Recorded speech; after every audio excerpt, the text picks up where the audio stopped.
అధికారంలో ఉన్నా లేకపోయినా ఆ నియోజకవర్గ తమ్ముళ్ళది ఒకటే బాధ, ఒకటే వ్యధ. పవర్లోకి వచ్చినా తమకి ఇబ్బందులేంటని కుమిలిపోతున్నారట. తమకు దిక్కెవరు మొక్కెవరు అంటూ మొదలు పెట్టుకుంటున్నారట. అయినా వాళ్ల మొర ఆలకించే నాథుడే లేడని అల్లాడిపోతున్నారట. ఇంతకీ ఏదా నియోజకవర్గం, వారి బాధ ఏంటి?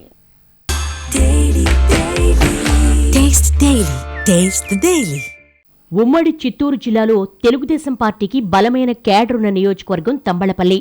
కానీ 2019, 2024లో వైసీపీ అభ్యర్థి గెలిచారు.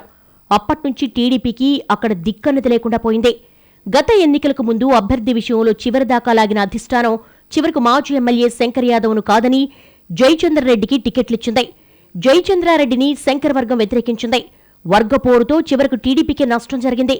అది కాస్త పీక్ లెవెల్కు చేరి మంత్రి నారా లోకేష్ పుట్టినరోజు సందర్భంగా మంత్రి బీసీ జనార్దన్ రెడ్డి సమావేశంలోనూ ఇద్దరి అనుచరులు రోడ్డెక్కి కొట్టుకున్నారు. క్యాడర్ కూడా రెండుగా విడిపోయింది.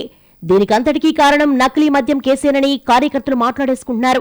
మొలకల చెరువు నకిలీ మద్యం కేసు వ్యవహారంలో ఆరోపణలు ఎదుర్కొంటున్న టీడీపీ సస్పెండెడ్ నేత జయచంద్రారెడ్డిని A17 గా, ఆయన బావమరిది గిరిధర్ రెడ్డిని A18 గా, పిఏ రాజేష్ ను A5 గా చేర్చారు. అయితే జయచంద్రారెడ్డి, గిరిధర్ రెడ్డిలు మాత్రం ఇప్పటివరకు పోలీసులకు చిక్కలేదు. అతన్ని పార్టీ నుంచి సస్పెండ్ చేయడంతో తంబళ్లపల్లికి ఇన్ఛార్జ్ అంటూ ఎవరూ లేకపోయారు. దీంతో ఈ నియోజకవర్గంలో అతీగతి లేకుండా పోయిందని పార్టీ పెద్దలకు పెద్ద ఎత్తున మొరపెట్టుకున్నా పట్టించుకునేవారే లేకుండా పోయారట. ఇన్ఛార్జి మంత్రి బీసీ జనార్దన్ రెడ్డి సైతం చుట్టపు చూపుగా నియోజకవర్గాన్ని చుట్టేసి వెళుతూ ఉంటారట. కార్యకర్తల బాధల్ని ఒక్కరోజు కూడా విన్న పాపాన పోలేదట. ఓవైపు ఇన్ఛార్జి నకిలీ మద్యం కేసులో ఇరుక్కొని అజ్ఞాతంలో ఉండడం, పార్టీ నుంచి సస్పెండ్ కావడం, సమస్యలు చెప్పుకుందామంటే మంత్రి తనకెందుకు అనడం కార్యకర్తలను అయోమయానికి గురిచేస్తోంది. తాజాగా కొత్త జిల్లాగా మదనపల్లిని ప్రకటించినప్పటికీ ఎలాంటి సంబరాలు లేకపోవడానికి ఇదే ప్రధాన కారణమంటున్నారట. తమ నియోజకవర్గానికి దిక్కెవరంటూ మదనపడుతున్నారు తంబళ్లపల్లి వాసులు.